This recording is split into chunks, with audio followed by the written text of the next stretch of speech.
ይህንን ጉድ ላሰማችሁ። እውነት ይህንን ጉድ እስኪሰሙ።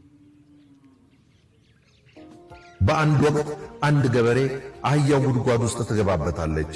ጉድጓዱ ሩቅ ከመሆኑ የተነሳ አህያዋ ለመውጣት በእጅጉ ተቸገረች። በጣም መጮህ ጀመረች። ባለቤቱም እሷን ለማውጣት ብርቱ ሙከራ አደረገ፣ አልተሳካለትም። አህያዋ አርጅታለችና ጉድጓድ ውስጥ ሊቀብራት አሰበ። ጎረቤቶቹንም ጠራና ጉድጓዱን ባፈር መሙላት ጀመረ። አህያዋ ይህንን ስትመለከት እየቀበራት መሆኑን ተረዳችና እጅጉን አዘነች። ይሁን እንጂ አፈር በተደፋባት ቁጥር አህያዋ አንድ ነገር ታደርግ ነበር። አፈሩን እያራገፈች ካፈሩ ውስጥ ብቅ ትል ነበር። በተደጋጋሚ ከዚያም በተደፋው አፈር ላይ መቆም ትጀምራለች። በሂደት ውስጥ በአፈሩ ላይ በቆመች ቁጥር ከነበረችበት ጉድጓድ ከፍ እያለች በመጨረሻም ከጉድጓድ ውስጥ ሙሉ በሙሉ መውጣት ቻለች። በሚገርም ሁኔታ አህያዋን ሊቀብሯት የሞከሩት ሰዎች ሁሉ በአህያዋ አወጣጥ በእጅጉ ተደነቁ። ውድ አድማጮች፣ እንደሚታወቀው የአህያዋ ታሪክ ሁላችንም ይመለከተናል።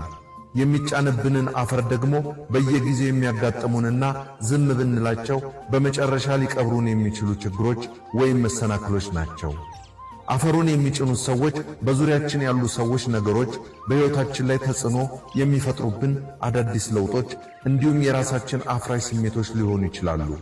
ጉድጓዱ ደግሞ አሁን ያለንበት፣ ግራ የተጋባንበት፣ ተስፋፊ ሲሆንበት፣ መላ ያጣንበት ሕይወት ወይም ገጠሜ ሊሆን ይችላል። በእርግጥም እኛ ሰዎች በጤናችን፣ በኢኮኖሚ ሕይወታችን፣ በትዳርና ፍቅር ሕይወታችን በተለያዩ አጋጣሚ ልክ እንደ አህያዋ ጉድጓድ ውስጥ የመግባት ዕድላችን ቀላል የሚባል አይደለም። ይሁን እንጂ ጠንካሮች እንደ ጠንካራው አህያ ከገቡበት ጉድጓድ ውስጥ መውጣት ሲችሉ፣ አንዳንዶቹ በዚያው ተቀብረው ቀርተዋል። ውድ አድማጮች፣ በሕይወታችን ውስጥ ያለው አማራጭ ወደ ላይ መውጣት አልያም ደግሞ ወደ ታች ወርዶ ከጥልቅ ጉድጓድ ውስጥ ተቀብሮ መቅረት ብቻ ነው።